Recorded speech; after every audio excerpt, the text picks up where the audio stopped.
বড়া করবো। শাপলাটা খোসা ছাড়িয়ে রেখে করে কেটে নেবো।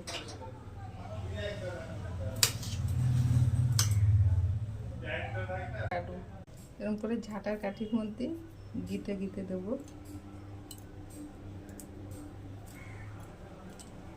করে নিয়েছি,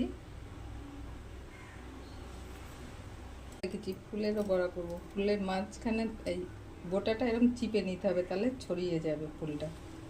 তেল গরম হয়ে গেছে, এবার বেসন আর সুজি ফাটিয়ে নেবো, লবণ হলুদ লঙ্কা দিয়ে নেবো। এটা করে দিয়ে দিলাম শাপলাটা, এবার তেলের মধ্যে ছেড়ে দেবো।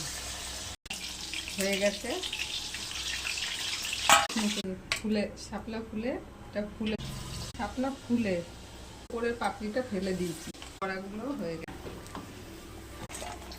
শাপলার বড়া, শাপলা ফুলের বড়া। যারা যারা খাওনি বানিয়ে খেয়ে দেখবা, ভালো লাগবে।